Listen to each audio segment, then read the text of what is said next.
what's up? It's Amena. It's Elias. Behind the camera is Elias.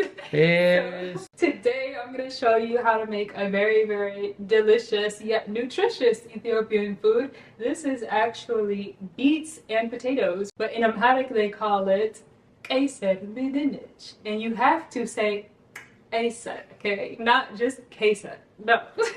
If you're like me, like I never was a big fan of beets, but with the potatoes, it tastes really, really good. And beets are super healthy. You guys already know that. I'm going to show you guys how I made this. Surprisingly, it's super easy, but not surprisingly because you guys know me. I make all of my foods easy. So yeah, anyways, let me show you how I make this. So for this recipe, you are going to need 1 large onion or 2 smaller ones. You're going to need beets. These are 3 medium-sized beets. You're going to use 3 potatoes. Mine were so tiny. That's why I have like 5 small ones. Salt, pepper, oil, preferably avocado oil, and also garlic, which I didn't show here, but I also added garlic. So I began by just chopping up my onions. I'm using just a plain yellow onion for this, and I'm not using my onion chopper because I'm just going to cut the onions into big pieces, as you can see here. Next, chopping up the beets. Now, if somebody knows an easier way to chop up beets, let me know. But basically, I just like cut off the top and bottom and I use a little potato peeler and then I just skin the beets like that and get your hands all red. And then I just chop these up into like bite-sized pieces.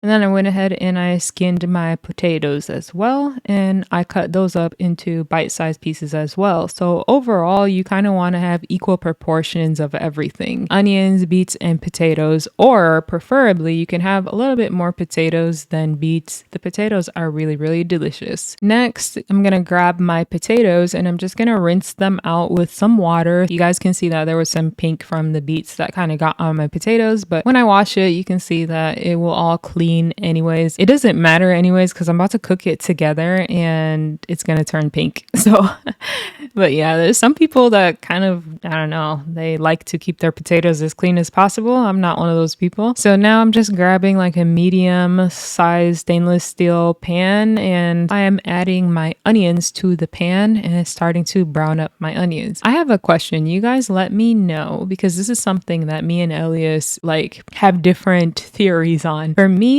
I have always added oil first and then onions when I cook, but for Elias, he says onions first and then oil. So you guys let me know down below how you do it. Either way, I mean, it's the same thing at the end. And then after that, I added my 100% pure avocado oil. I usually use the Primal Kitchen brand, but I couldn't find it. So I have this Chosen Foods brand. So that's all right. You know, I don't try to obsess over being perfect, but always stick with avocado oil because it's the best oil for high heat, and definitely don't use vegetable oils. So yeah, I added just a couple of tablespoons to the bottom of the onions, and then I just wanted to show you guys my little spoon and pot holder that I got from Amazon. It's so freaking convenient. It's like whenever you're stirring, you can just place that onto the holder and you know you won't get your stovetop dirty.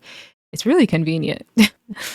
Anyways, yeah, so now I'm just showing you my preparation. Like, see, once you have everything cut up, it is so easy to go. There's my beets. They look so beautiful and red. My potatoes, I keep them in water so that they don't brown by the time I end up using them because I will use those in the end or towards the end. And then the onions are cooking. Really, that's kind of all there is to it, aside from spices. Now I added my beautiful beets to this mixture. Aren't beets so pretty? Like the color of them.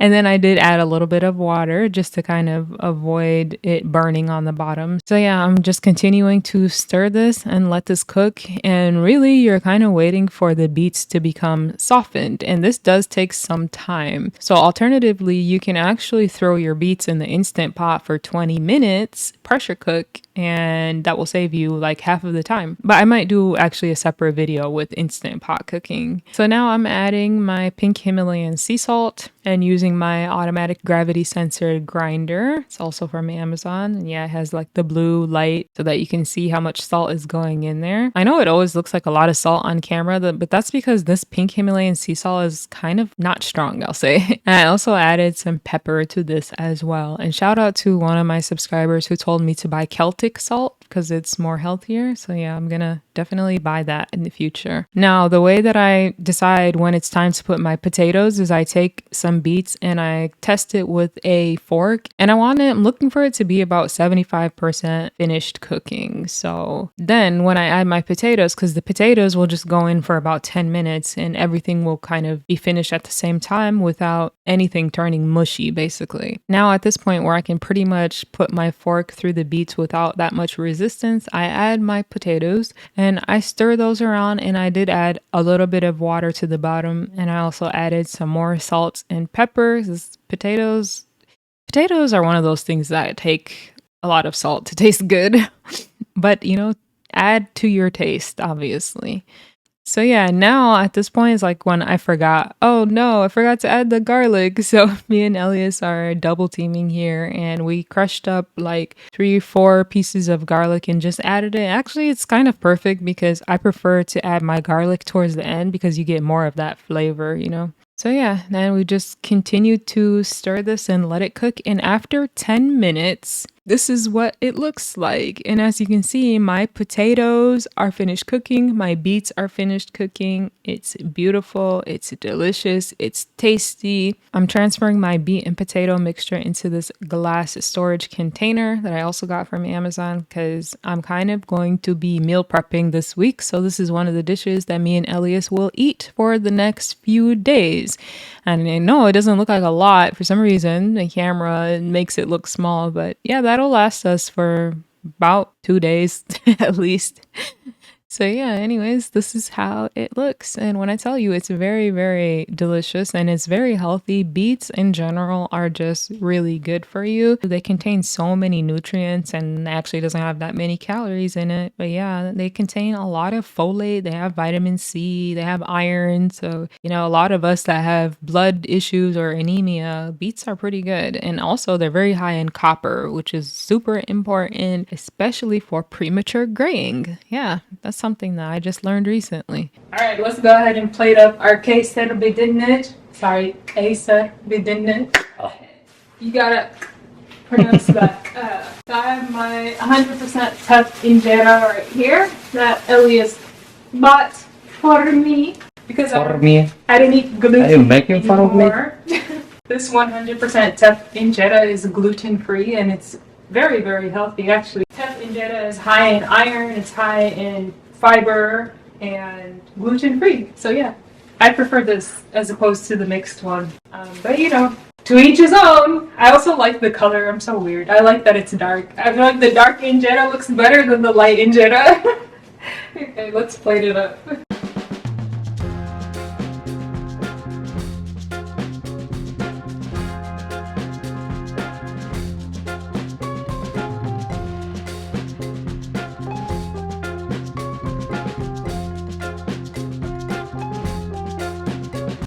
Here is our kesa bidinich. Let's try it. Let's see how it is. You want to get in on this, Elias?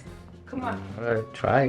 Come on. I forgot to mention too, you guys, if you want to make this keto friendly, just eat the beets alone. Not with the potatoes. Not with the potatoes, yeah.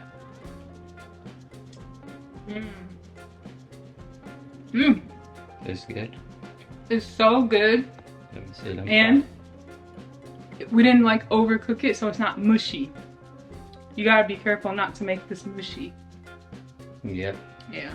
Let me give you a gursha? Yes, please. Rabe. Yes, please.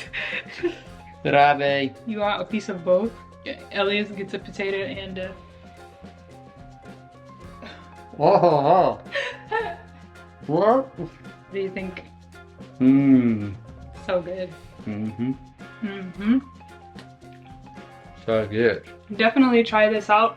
The beets have almost like a sweet flavor to them, right? Yeah. They turn kind of sweet when they cook, but not like sugary sweet. That's a weird way to... It sounds like it's not good, but actually it's really, really good. Let me know what else you guys add to this or what I can do to make it easier for myself, because I'm always looking for ways to make Ethiopian food easy, because we all know Ethiopian food is hard. Okay, it's hard to cook.